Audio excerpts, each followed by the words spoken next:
birakureba. Murimo w'Imana ntabwo ari ukugenda uko twiboneye. Mu isoko rya Nyabugogo hariya kwa Mutanga, iyo winjiyemo ntawe kubaza ngo kuje hano, urinjira ugasohoka. Nubwo nta kintu waba ugiye kugura, winjiramo ukongera ugasohoka, ugahura n'abinjira, ugahura n'abasohoka, ugahura n'abazindutse, ugahura n'abakererewe. Niyo muvoma ihaba. Ariko mu nzu y'Imana siko byagakwiriye kugenda. Imana ishimwe cyane. Amen. Haleluya. Mu nzu y'Imana harubahwa. Nimba ari igihe cyo gusenga no gusenga, Imana ishimwe cyane. No gusenga.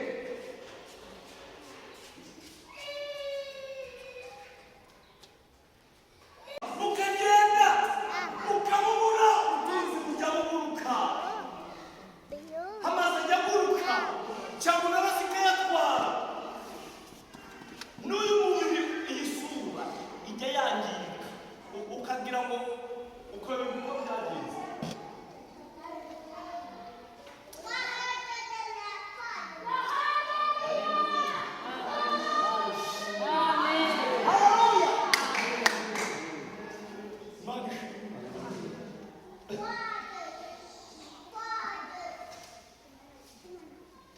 Imana niza izaza itabanje kubaza abandi bantu. Wowe nusenga usenge nkawe ku giti cyawe. Imana ishimwe. Bavuze bavuga kugira ishyaka no guhirimbana mu murimo w'Imana. Ibyo si ibintu twakakwiriye gutozwa, kuko ejo umushumba azava hano hasi n'abandi. Imana imukomeze mu rugendo rw'imujyane n'ahandi. Niko biba bimeze. Iyo umusore kuvugira hano kuko Imana yemeye kuhavugira, ejo hazaza n'undi avugire hano. Ni kimwe n'uko nawe uzava hano ukajya hanze, hanyuma urwo rugendo rwawe rutegura gute. Imana yacu itugirire neza. Amina, haleluya. Imana yacu itugirire neza.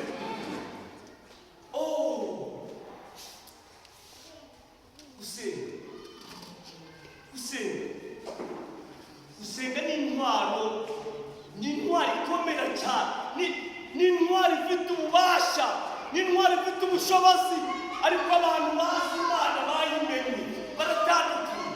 N'imvugo yabo iratandukanye, n'ingendo yabo iratandukanye, n'uko bavuga biratandukanye. Imana ishimwe. Tizamurira icyubahiro. Amina, haleluya. Haleluya. Imana yacu ivuga imbaraga.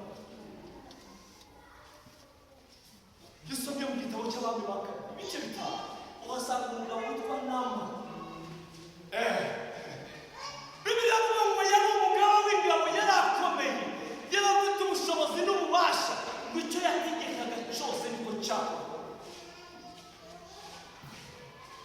Imana yacu itugirire neza. Amen. Haleluya. Haleluya.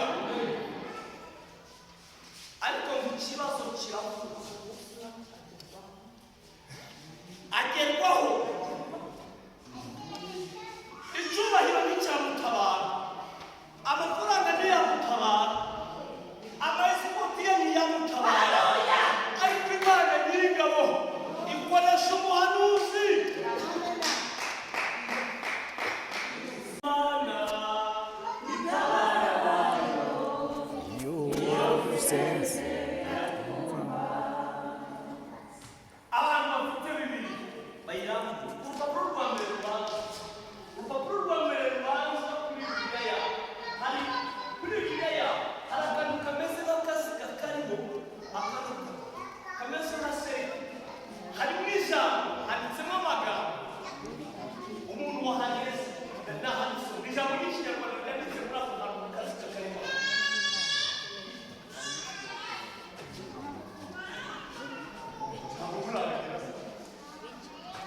iki gihe bakeneye ijambo ry'Imana.